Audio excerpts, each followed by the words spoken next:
Aprovecho para echarle un ojito aquí. Química de la vida. Ustedes ya vieron química, ¿no? Voy a subir tantito. Ok, claro. Santi, ¿qué es química? Digo, lo vamos a repasar todo, ¿no? Pero ya lo vieron. Incluso recuerdo que en secundaria lo habíamos platicado un poco. La química, ¿a qué se refiere? El estudio de los elementos, Materiales. De la materia. propiedades de la materia. De hecho, lo separamos como química y física, pero ya en el conocimiento hay veces en las que es complicado decir si esto es más químico que más físico. Entonces también hay por ahí aspectos, ya la gente que se dedica al estudio científico, que es más complicado caracterizar entre uno y otro. Se generaron los conceptos de química y física por el origen, y así los estudiamos en bachillerato, pero ya en la realidad lo único que existe es el fenómeno. Y de ahí podemos, lo que estamos estudiando. Estamos estudiando la vida. Y si estudiamos la vida desde el punto de vista de los elementos químicos, pues podríamos hablar de la química de la vida. Pero también podríamos hablar de la energía de la vida, entonces sería más bien como una biofísica. Sería física, porque hablaríamos de joules, hablaríamos de calorías, etc. Y lo mismo con los ecosistemas. Los ecosistemas al final son conjuntos de poblaciones y de comunidades que interactúan en el entorno natural donde hay flujos de materia y energía. Esa es la clave, flujo de materia y energía. En los ecosistemas, por eso es que en una ciudad no hay flujos de materia y energía. Todo llega, sale de nosotros como seres humanos salen los residuos, de los residuos se lo comen las ratas y nadie se come las ratas. Y lo mismo las cucarachas. Entonces no hay flujos, no se recicla. En el entorno natural hay un ciclo de materia, hay ciclos de materia y hay ciclos de energía que se pueden estudiar. En el caso de los ecosistemas podemos hablar del ciclo del carbono, del ciclo del agua, que también hemos platicado, de los ciclos del fósforo, porque el fósforo, aunque sea inorgánico, pues va pasando por diferentes etapas y partes, organismos vivos, desde una mina hasta el aire y tal, el agua, etc. Y diferentes entornos, diferentes matrices. Entonces aquí lo que vamos a hablar es cuáles son los elementos que constituyen la vida. Y estos elementos al final ya los hemos visto, esto es prácticamente un repaso. Entonces si tenemos los pulmones, por favor, vamos a pasar por los pulmones y a ver si los pueden escribir. Esto es prácticamente repaso de lo que hemos visto en secundaria. Entonces por favor lo pudieran escribir con los pulmones que tienen. ¿Qué escribimos? Escribimos qué elementos químicos son. Elementos químicos. El famoso Chomsky. Les voy a ayudar con uno. Carbono, Exacto, bueno, ya no les ayudé con uno, este es uno. Carbono, hidrógeno, oxígeno, nitrógeno. hidrógeno, oxígeno, nitrógeno. Ay, eso es Este es azufre, Azufre. que viene de sulfuro. Potasio. Y no, este es fósforo. Fósforo. Chomsky. Sulfuro. ¿Qué son las aguas sulfurosas, Santi? ¿Las aguas qué? Sulfurosas, hay por ahí balnearios, ¿no? De aguas sulfurosas.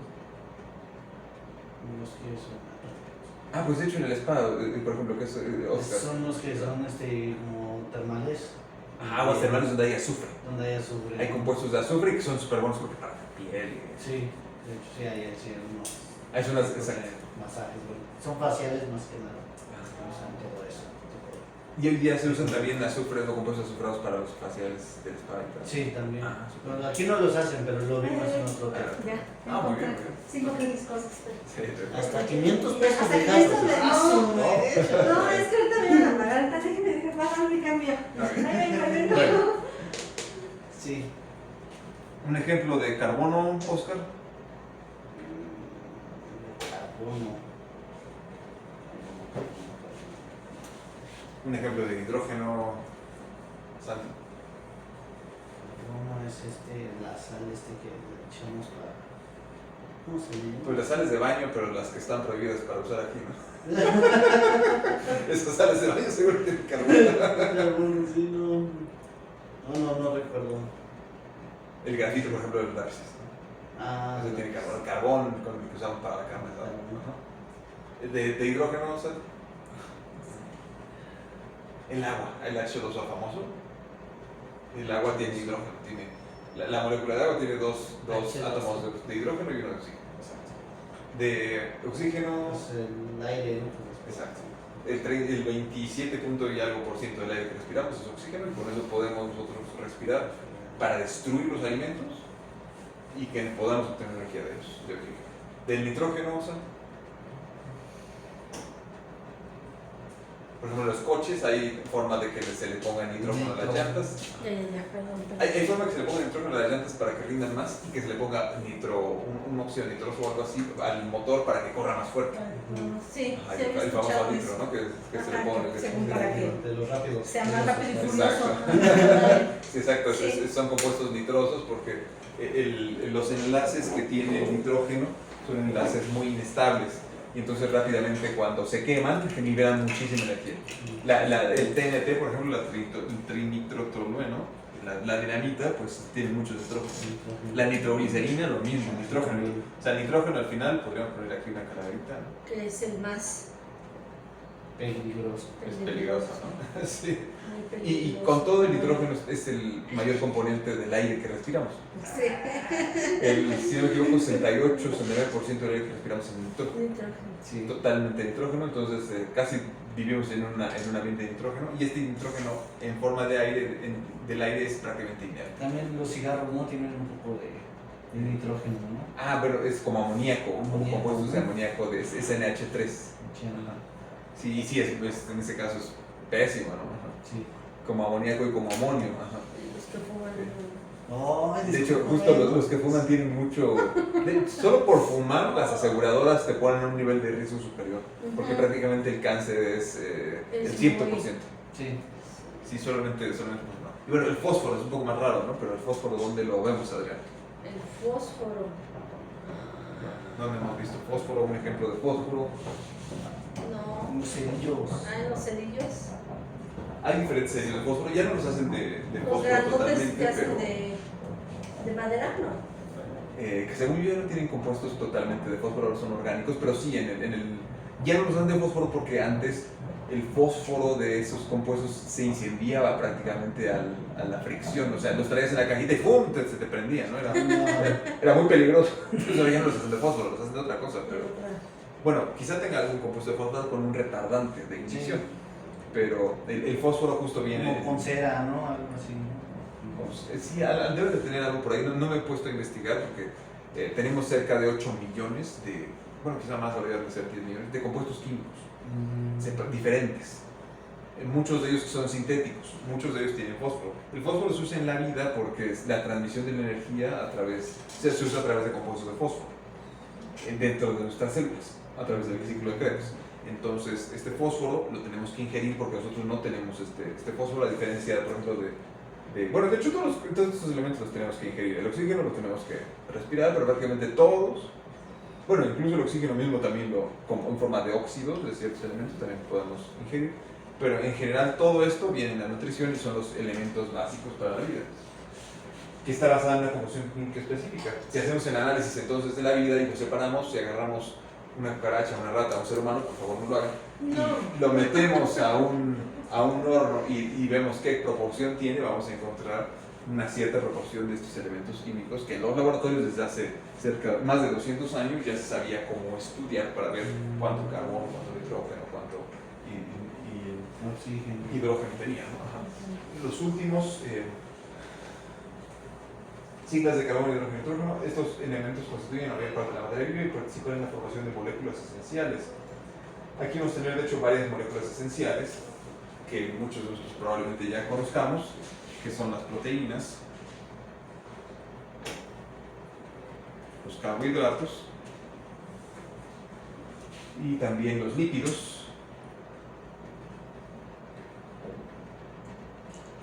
y los ácidos nucleicos.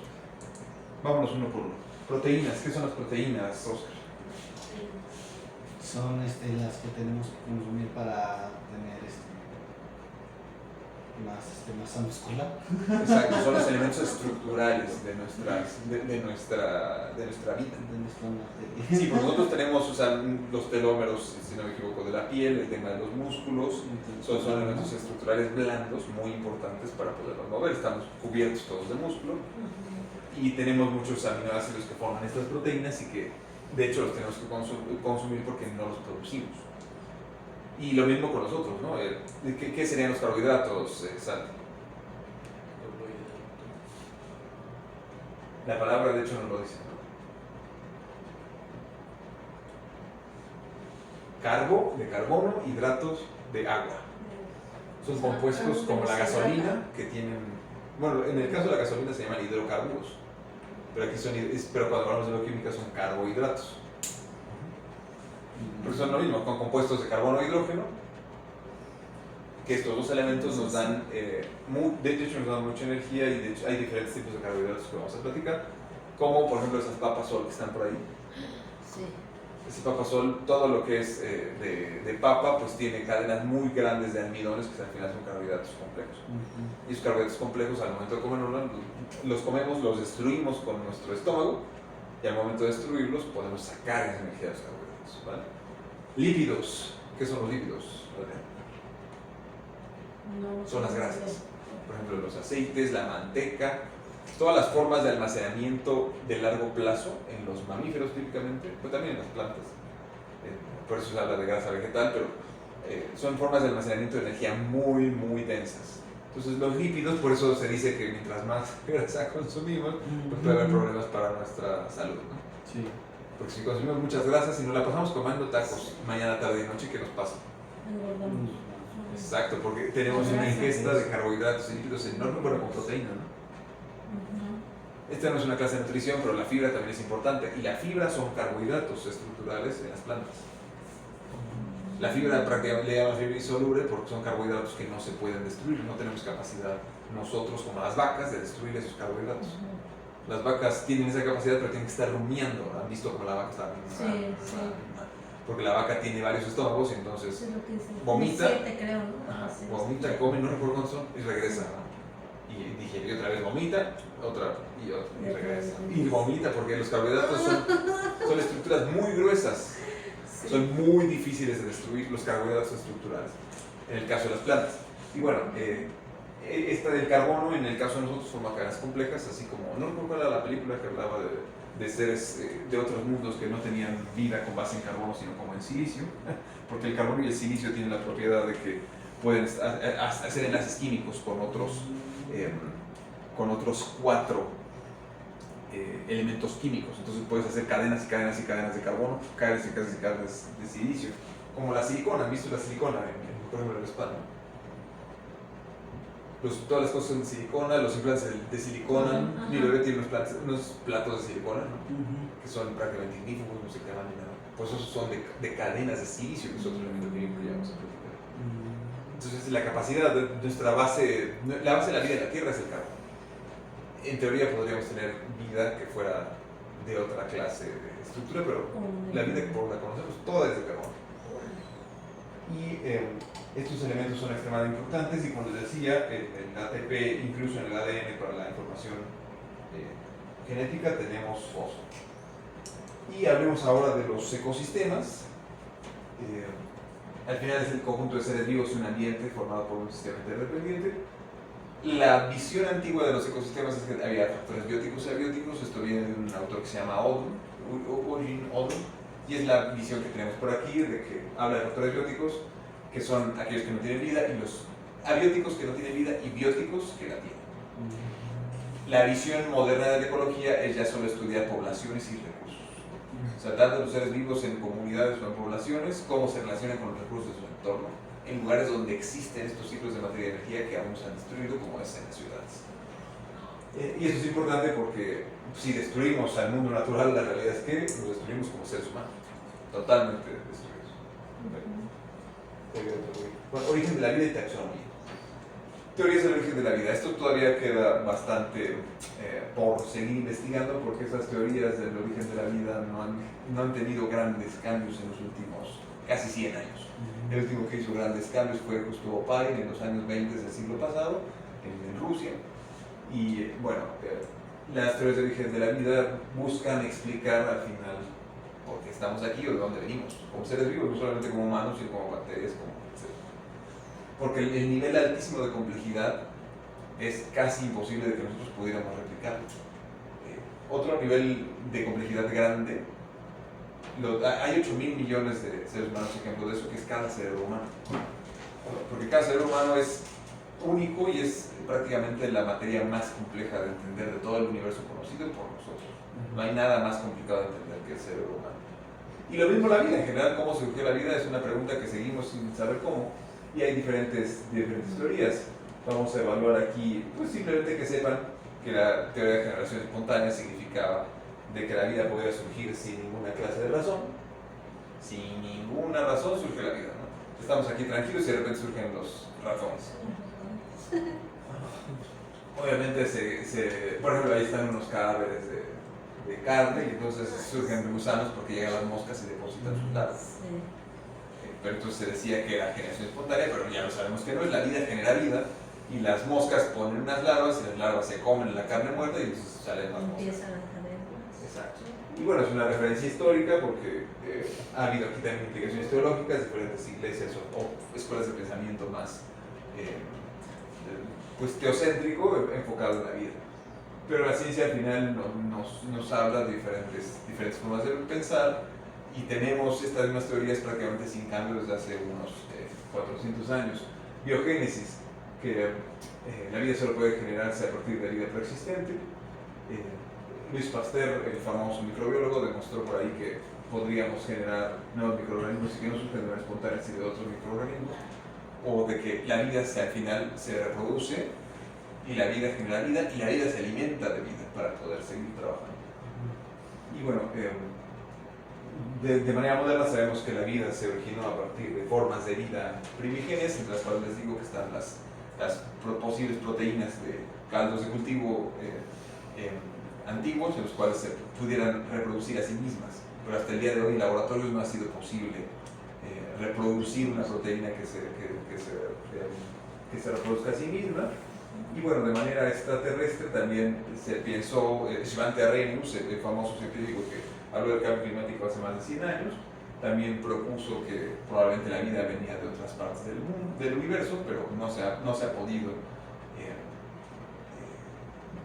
constatar de ninguna manera. Sí, porque habría que ir y ver el meteorito y ver si hay formas de vida, pero es complicado, ¿no? O sea, sigue siendo una idea interesante, pero no posible hasta donde sabemos, porque el entorno del espacio exterior es extremadamente destructivo para la vida. Así venga en el asteroide, tan solo estar en el espacio exterior probablemente haga que, como están en vacío, pues la baja temperatura destruye la vida, y al momento de entrar a la Tierra, la atmósfera también destruye toda su superficie. Tendría que estar como por dentro del asteroide, y después de que el asteroide cayera y se rompiera, y entonces se sembrara y se reprodujera.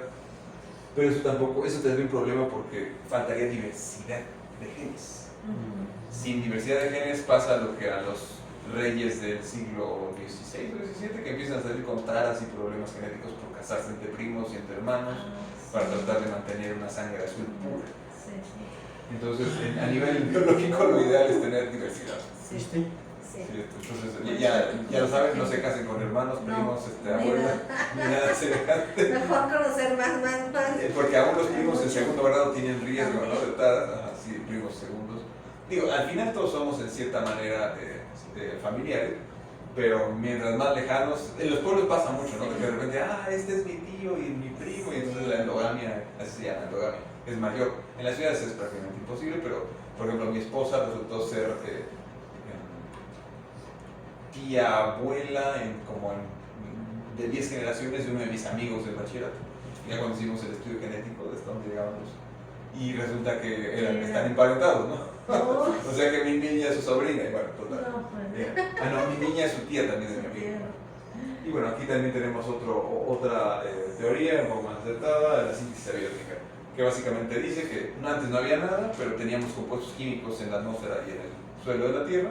Bueno, no había suelo, en la Tierra había compuestos químicos, y algo pasó que se generaron aminoácidos y de esos aminoácidos se generaron proteínas y de proteínas se generó la vida de manera espontánea. Hay un problema energético por ahí porque toda la vida requiere energía.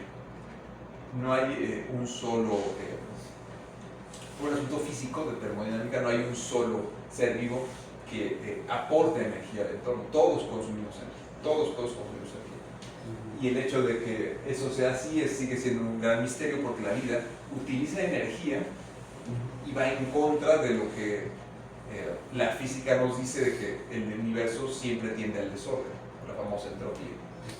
Lo normal es que el universo, que todo se degrade, tú dejas un coche en una calle, le rompes un cristal y al rápido está grafiteado, le revientan las llantas, todo tiende al caos. Eso es aún en los sistemas biológicos humanos, en las comunidades. Y la vida va en contra del caos, la vida usa energía para reorganizarse. Y cada vez que generamos un nuevo ser humano, es una persona que va a seguir consumiendo energía del entorno, pero que va a crecer y que va a ser más organizado que toda la materia que tenía antes. Eso es absolutamente una locura desde el punto de vista de la física, porque no hay nada en el universo conocido que podamos nosotros hacer que haga ese mismo efecto, que use energía y que se reorganice y sea más organizado que lo que antes teníamos. Siempre todo tiende al caos, como les digo, ¿no? Dejamos, el ejemplo es el coche del barrio, ¿no? Dejas el coche ahí. Ya llegas y ya no hay nada, ya no tiene llanta, le quitan la la llanta, lo batería. desvalijan, exacto. Y bueno, aquí tenemos el experimento de Miller-Urey del tema de los aminoácidos. Y bueno, seguimos buscando qué es lo que sucede. Y sigamos entonces con la taxonomía.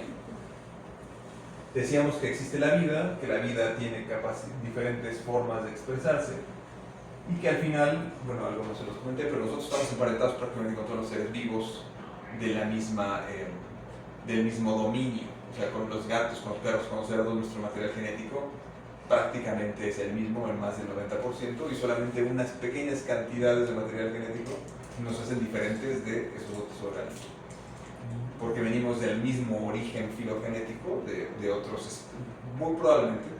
Lo que sabemos es que las especies se van generando nuevas y que hay especies que por ejemplo, hoy, que no existían en el pasado, y en el pasado, por elementos paleontológicos, sabemos que había especies que ya no hay hoy y están totalmente extintos. En algunos casos se ha podido mantener material genético de esas especies extintas y se ha podido estudiar. Y sobre todo se estudia con bacterias, el hecho de que las bacterias pues, se reproducen tan rápido, prácticamente hablamos de que se duplican cada 24 o 48 horas. Entonces pueden tener hijas en 24 horas y nietas en 48 horas y bisnietas, y entonces el código genético va cambiando y se puede optimizar muy bien, y ahí es donde hemos visto realmente que la evolución funciona, porque se adaptan al entorno muy rápido, porque hay muchas generaciones. Nosotros, como somos mamíferos, pues apenas vamos, les digo, tenemos 3 generaciones desconocidas y pues conocidas y todas hacia atrás no sabemos, así que vamos muy lento como seres humanos. Y bueno, la taxonomía al final es clasificar seres vivos. ¿Dónde se clasifica el gato? ¿Dónde se clasifica el perro? ¿Dónde se clasifica el humano? Esto facilita al final que tengan un nombre científico y que clasifiquemos a los organismos. Y esto surgió de una persona que se llama Carolus Linnaeus, o Carlos Linneo, que empezó a clasificar a cada uno de los organismos a nivel botánico y zoológico en diferentes tipos, dependiendo de sus elementos comunes. Y bueno, al final es un elemento de taxonomía moderna, porque pese a que ya no se utiliza el mismo sistema, Linneo permite, Linneo nos sentó las bases para decir que así como hay una clasificación de los compuestos químicos, como hay una clasificación de la ropa, etc., pues podemos tener una clasificación de los cerebros. Entonces, por favor, si pueden tomar su celular y tienen internet, busquen el nombre científico, así pónganle en internet, nombre científico de, y pónganle una especie, nada más díganos qué van a buscar. Por ejemplo, pueden buscar el perro, pueden buscar el Yo de gato. gato, ¿ok? ¿Qué? Nombre científico de, y ella va a buscar gato. Oscar, Santi, ¿cuál van a buscar? Nada más díganoslo a nosotros. El elefante. Ok, el elefante, muy bien. Ay, el elefante. Elefante, ya que lo tengan, vengan por favor a escribirlo por aquí. Feliz. Es ese, ¿no? ¿Es feliz gatos? No, es Félix, el gato. No. Félix, el gato. Así dice Es cierto, aquí. Ando buscando la serie de Félix, el gato, ya vi. A mí me gustan los gatos. ¿Te gustan los gatos? Ajá. Yo digo digo que en mi otra vida tengo genes de gato. Ah, no es cierto. A los cuales tenemos elefante. Elefante es elefante. Desde le puse. Ay, haces el Ay, ¿viste? desorden, Oscar. Me distrajiste. Va, Santi. ¿Tú de quién buscaste?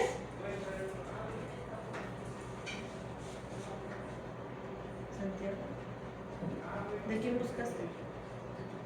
De las mariposas. Mariposis rodantis. No te Ay, enojes, no te mucho enojes. Ya se me está pasando la anestesia.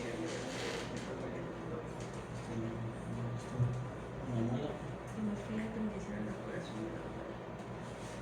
Me hicieron la anestesia. Sí, está muy fuerte. ¿Sabes? Miren, entonces, Ah, no es cierto. los elefantes, lo que sabemos es que elefantes y todos los seres vivos vienen de un origen filogenético. Antes de los elefantes, que aparecen hasta arriba en diferentes especies, había otras especies que eran sus papás, digamos, biológicos, a lo largo de millones de años. Y de esto tenemos en algunos casos evidencia paleontológica, en otros no. Sabemos que hay por ahí algunas especies que pudieron tener una u otra cosa, ¿no? Pero O el sea, hecho pero es como que- dice, como se fueron Evolucionando. enlazando entre diferentes como que razas, por eso fueron saliendo más o Probablemente estuvo relacionado no solamente con razas, porque las razas son subespecies. Las razas, como los Homo sapiens sapiens, digo, en el caso de los humanos está prohibido hablar que sea de razas por el tema de la discriminación, Sí. pero por ejemplo podemos hablar de Homo sapiens sapiens mexicanis, de los que estamos aquí en México, de los que estaban, ¿no? Y de los europeos, etc. Porque al final es un conjunto que tiene una expresión genética diferente.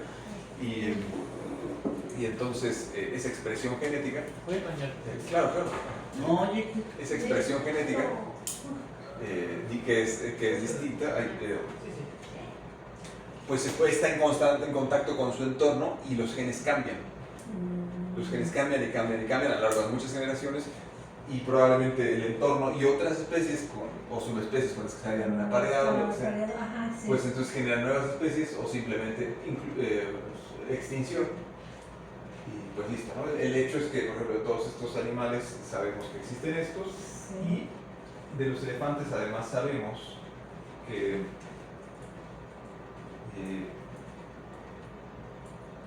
los elefantes tienen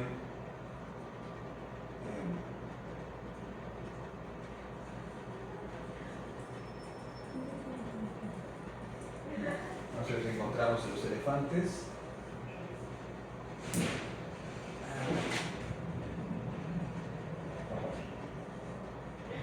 Aquí está. De los elefantes tenemos esta clasificación. Entonces, del lado derecho, sabemos que los elefantes, elefantide, exacto, elefantide,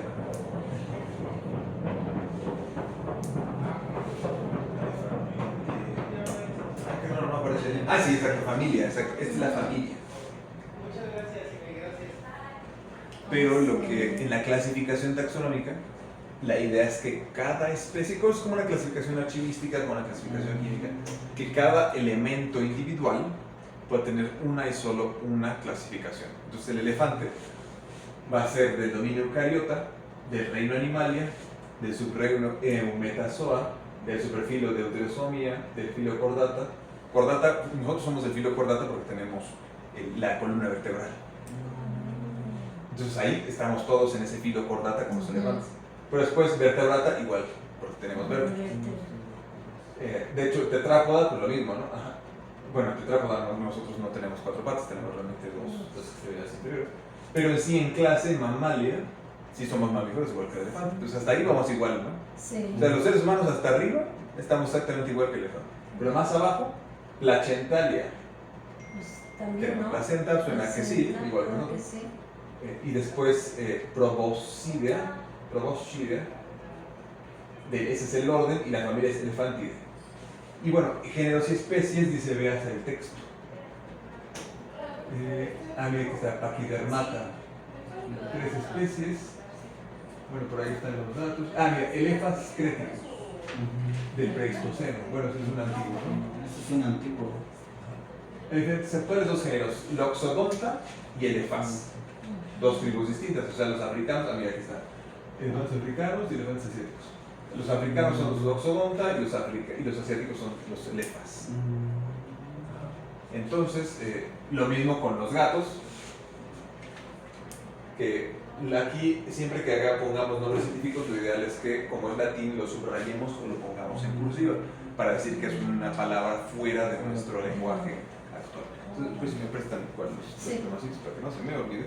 Entonces, aquí en el caso de las mariposas tenemos Lepidoptera, que probablemente igual es la clasificación, y aquí nos dice que son insectos voladores, lepidópteros, que tienen alas con escamas.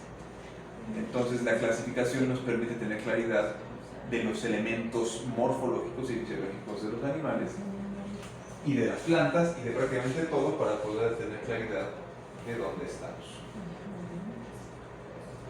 Hay una jerarquía taxonómica. Hasta arriba hay un orden grande y lo ideal es que cada especie esté en una y solo uno de los elementos superiores para que tengamos una clasificación totalmente exhaustiva y precisa. Si yo estoy en este género, no puedo estar en este otro género. Si yo estoy en esta especie, no puedo estar en otra especie. No puedo ser un gato y un perro a la vez. Bueno, en el mundo cuántico podríamos hablar de que sí hay cosas de que una partícula puede estar en 2 lugares al mismo tiempo, pero en el tema biológico, aquí eso no aplica totalmente por el momento. Y entonces un perro es un perro, un gato es un gato, y no hay forma de que por el momento podamos hibridarlo. Como les decía, si hablamos de la misma especie, de especies, sí, exacto, de la misma especie, pues hablando por ejemplo de subespecies, en el caso de los humanos, pues yo me puedo casar con una persona de cualquier clase de raza y tener hijos con esa persona y listo, ¿no?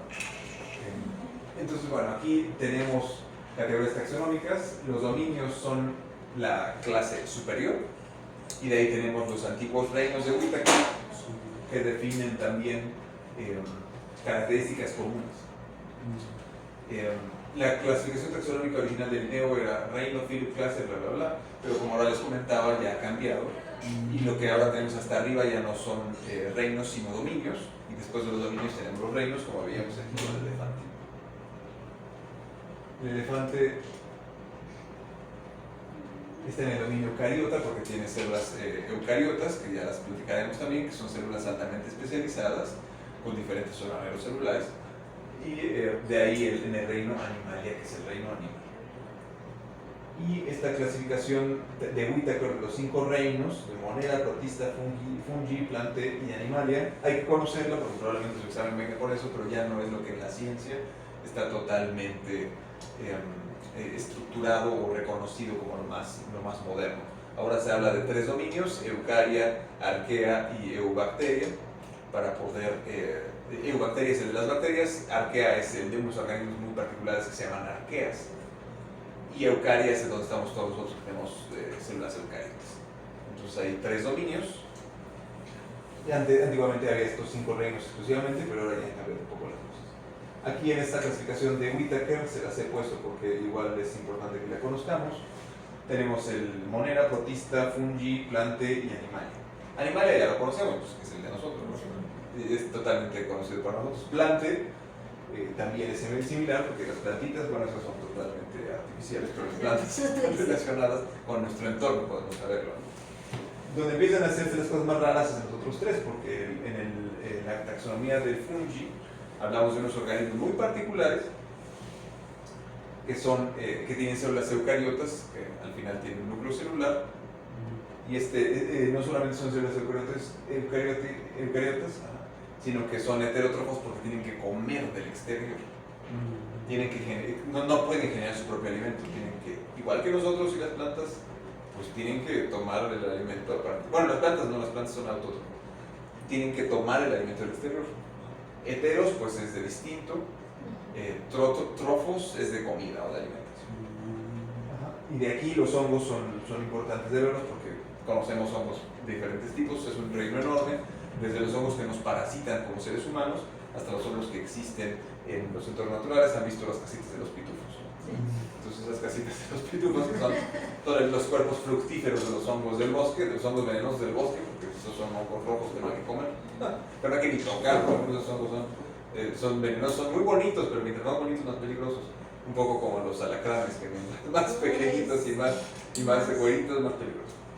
Y bueno, los hongos pueden ser multicelulares o pluricelulares y se puede reproducir de manera sexual y asexual. Nosotros como mamíferos, pues es prácticamente reproducción sexual absoluta. No es posible que generemos un doble de nosotros, o todavía no, que nos Que clonemos. nos clonemos para estar. Exacto. Pero cuando hablamos ya de los otros dos reinos que les platicaba, pues tenemos en el protista tenemos a los eucariotas que son unicelulares, que es como por ejemplo las algas que platicaba al principio, son organismos un poco más distintos, pero que tienen una célula más compleja que la célula eucariota, que ya la platicaremos. Mientras que en el reino de Monera, donde están todas las bacterias, las células son, los organismos son unicelulares y tienen un tipo de célula más sencilla que vimos en secundaria, que es la procariota, que ya lo vamos a recordar posteriormente. Y bueno, aquí la reproducción es totalmente sexual y como les decía, cada 24 horas las bacterias tienen hijitos. Mientras hay alimento, las bacterias se reproducen. Si no hay alimento, se detienen y si hay malas condiciones, entran en estado de emergencia, generan esporas y se mueren para reproducirse en cuanto estén en mejores condiciones. Vale, entonces bueno, aquí es Monera, protista, fungi, planta y animalia. Esas son las antiguas clasificaciones de Whittaker, aunque como les comento, ahora tenemos reinos en la primera. Y bueno, sin repaso y ejercitación final. Vamos a ver la ejercitación del lunes. Vamos a hacerlo una vez aquí. De una vez, por favor. Sí, esas clases las hacían de tarea ahora. Sí, no, no. Sí, sí las acabo de notar. Pues de una vez el día. Una Como vez. guste. Que es biología, ¿verdad? Lunes. Biología. Sí, está hasta abajo y si quieren también está todo aquí en el Sur biología, ¿verdad? solo biología. Pero biología de lunes, este es el lunes. ¿Dónde está hasta el último? Sí, biología está hasta abajo.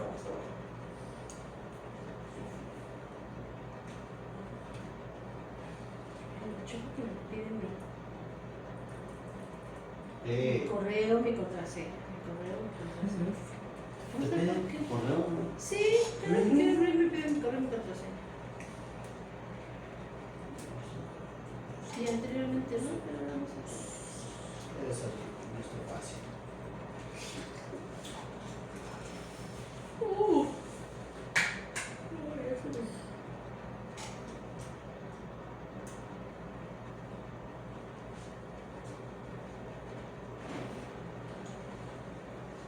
Ciencia que se encarga de estudiar los seres vivos. ¿Dudas? No. Capacidad de seres vivos. Ya todos están en el. Sí. Va. Capacidad de seres vivos de multiplicarse de lugar a otro de su misma especie. Igual aquí podemos aprovechar para responder, para repasar cualquier tema, resolver dudas, etc.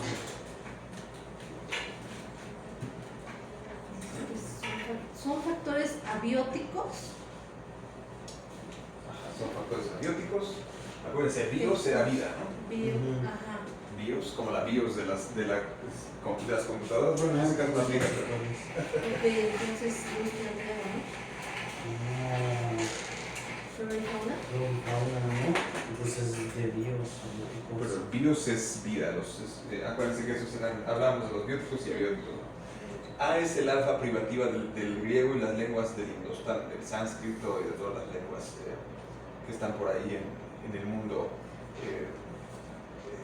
euroasiático. Y si le ponemos A, significa que no es. Abiótico es que no es.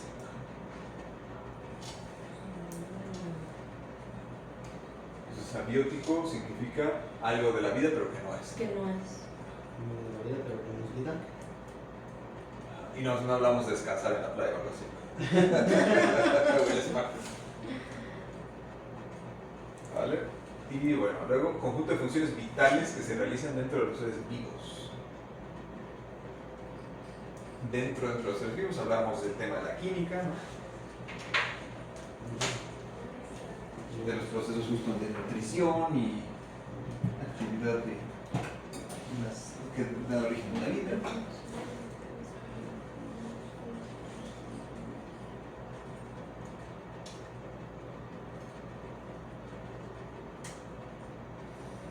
Aquí en estos exámenes algo que funciona muy bien es descartar los que no sean. Sí. Siempre que tenemos un examen de opción múltiple, la ventaja es que podemos descartar.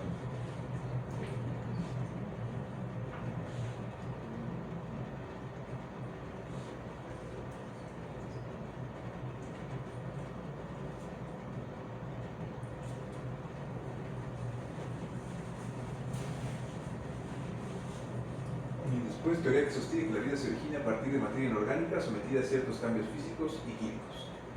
Otra estrategia para resolver exámenes es que vayan sobre las preguntas con un tiempo límite. Entonces, por ejemplo, pregunta 1, ok. La sé, súper bien, la pongo. No me la sé, reflexiono un poco. Ay, no me la sé, siguiente.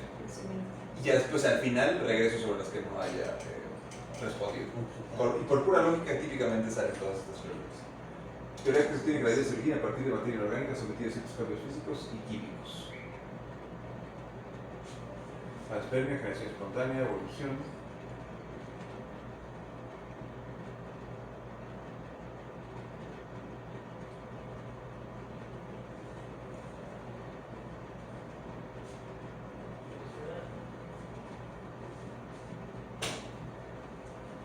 Realizó las primeras clasificaciones taxonómicas de los seres vivos. Pasteur, Haldane, Linneo o Darwin. Súper bien.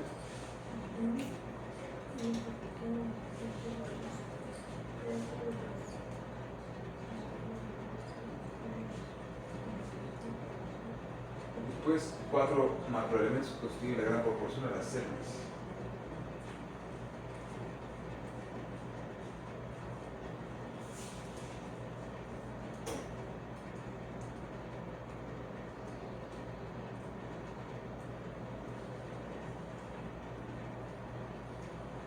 Bueno, aquí quizá no lo hablamos tanto, pero hierro, sodio y magnesio pues están presentes en las células, pero no están presentes en tanta proporción como lo son los otros anteriores chones que veíamos. Al rato que lleguen a sus casas y demás, sí vean los videos y revisen por favor la guía porque ahí viene mucho más detallado para que repasen sobre lo que platicamos aquí y para que estemos seguros de que estemos cubiertos de todos los temas. Y después, la afirmación, la vida llegó a la Tierra en forma de bacterias presentes en el espacio exterior, corresponde a la teoría de la... Esa es la teoría de Svante Arrhenius.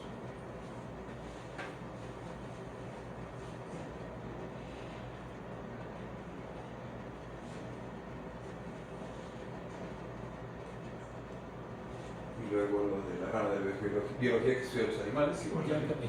Ya acabó, excelente. Oh, Súper bien. te amo. Muy bien, excelente. Muy bien, muy bien. ¿Dudas, preguntas, comentarios? Sí. Bueno, No, tuve 10 de 14.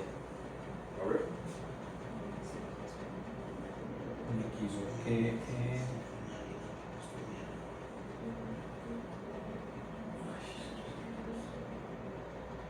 La teoría de la biogénesis. No sé qué es la homeostasis. Ok, ahorita lo vemos. La teoría de la biogénesis afirma que tal. La capacidad de responder a estímulos se llama tal. Vamos a acabar entonces el cuestionario para que vayamos sobre las dudas, Sí. especialmente de la homeostasis. La capacidad de responder a estímulos se llama.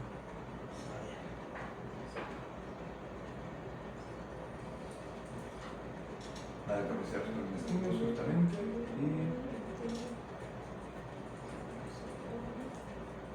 Tanto depredadores.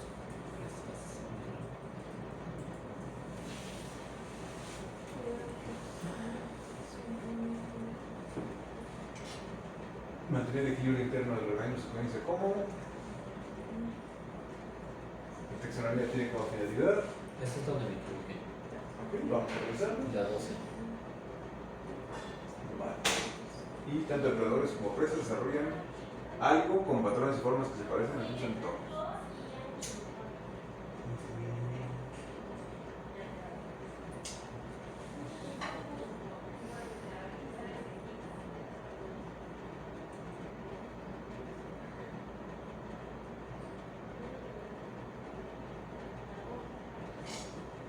Y la palabra homeostasis se acentúa en la penúltima sílaba. Tenía esa duda porque yo lo he visto, estoy seguro, en ambos tipos, homeostasis y homeostasis, en libros de ecología, pero bueno, es homeostasis. ¿Cómo van con el...? Yo me falta Ya la una. fórmula? ¿Ya quedó? Ya. Entonces vamos a dar 30 segunditos y vayamos a...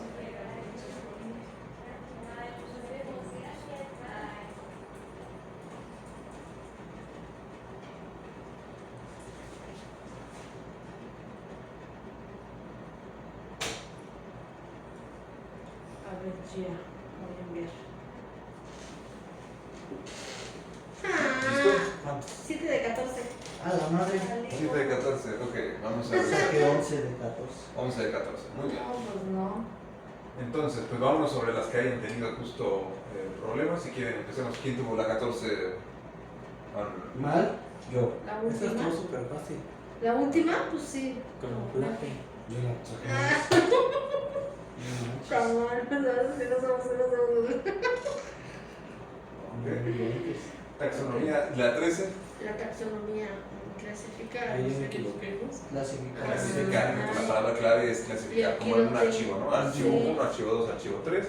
En este caso, Yo taxonomía. también me equivoqué. Vale. Ok. Y luego mantener el equilibrio interno del organismo se conoce como, esa es la homeostasis. Exacto. No tiene acento, Ajá. no tiene acento, pero se acentúa en homeostasis. Ese Y es es al final la capacidad de tener una retroalimentación negativa interna para que se mantenga, por ejemplo, en el caso de nosotros, la temperatura igual. Como somos animales de sangre caliente, nosotros tenemos una temperatura corporal constante, a diferencia, por ejemplo, de las tortugas, que sí cambian su temperatura según el entorno. Nosotros somos lo que se llama astenotérmicos, porque no siempre nos mantenemos una temperatura así, bajamos apenas 34 grados y ¡pum! Hipotermia, ¿no? Ahí en el Sí. spa, a ver si nos ha pasado. Sí, exacto. varias veces me pasa. Ok, hipotermia. Vale. Muchas gripas. Un gripón, exacto. La Y- capacidad de responder a estímulos se llama, esa la tuve mal. Irritabilidad. Irritabilidad. Exacto. Sí, como los del gato, ¿no? ¿Se acuerdan del Sí. estímulo del gato y capón? Yo me acordé de eso. Bueno. Biogénesis. La vida surge espontáneamente. Todo ser vivo proviene de otro ser vivo. ¿Sí es esa la 10? Sí, ¿no? La teoría del Biogénesis Sí. afirma que. Todo ser vivo proviene de otro ser vivo. Vamos a ver, aquí está. De hecho, aquí está su respuesta. Aquí está su respuesta.